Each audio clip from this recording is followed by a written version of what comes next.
সেই বান্দার জন্য জান্নাতের ভিতরে খেজুর গাছ তৈরি করে দেন।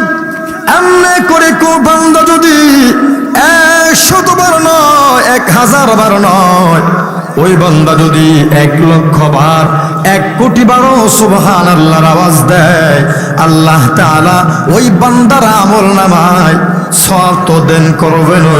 ওই জান্নাতের ভিতরে আল্লাহ তাআলা বান্দার জন্য হাজার হাজার লক্ষ লক্ষ কোটি কোটি ফলের গাছ তৈরি করে দিবে। সুবহানাল্লাহ। ভাইরা আমার, বন্ধুরা আমার, এত সওয়াবের জায়গা, কিন্তু আমাদের বুঝে আসে না। একদিন ঠিকই প্রত্যেকটা মানুষের বুঝে আসবে। কখন বুঝে আসবে? পরকালে, কিয়ামতের ময়দানে বুঝে আসবে। কিন্তু বাবা, ওই পরকালে বুঝে আসলে আর কোনো লাভ হবে না, কোনো ফায়দা হবে না। এই জন্য দুনিয়ার জমিনে আছেন, এটাকে নিয়ামত মনে করে আপনাকে বসতে হবে। কোরআন হাদিসের কথাগুলো শুনবেন, কোরআনের একটা শব্দ উচ্চারণ করবেন, একটা অক্ষর জবান দিয়ে পাঠ করবেন, আল্লাহ তাআলা আপনার আমল নামায় কমপক্ষে প্রতিটা অক্ষরের বিনিময়ে 10টি নেকি দান করে দেবে। শুধু তাই না, শুধু তাই না, কোনো বান্দা যদি অর্থ সহকারে বুঝে শুনে পড়তে পারে, মোহাব্বত নিয়ে পড়তে পারে, আল্লাহ তাআলা ওই বান্দার আমল নামায় বিনা হিসাবে নেকি দান করে দিবে। সুবহানাল্লাহ।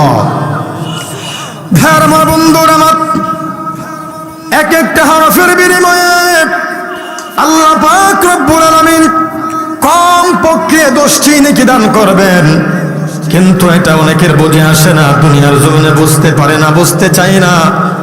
কিন্তু বাবা, পরকালে এমন কঠিন একটা অবস্থা হবে, এমন একটা ভয়াবহ অবস্থা হবে, যেদিন 20টা নেকি নয়, 10টা নেকি নয়, বান্দাগুলো একটা নেকির জন্য পেরেশান হয়ে ঘুরবে, পাগলের মতো ঘোরাঘুরি করবে, দৌড়াদৌড়ি করবে।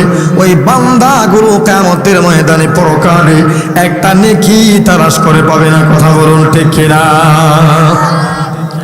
ভাইরা আমার, বন্ধুরা আমার, যে কিয়ামতের ময়দানে কঠিন মুসিবতের সময় আপনাকে কেউ একটা নেকি দিয়ে সহযোগিতা করবে না, ওই দিন পরকালে কোরআনের মাহফিল, কোরআনের বৈঠক গুরু, এই কোরআন আপনার আমার জন্য সাক্ষী হয়ে যাবে।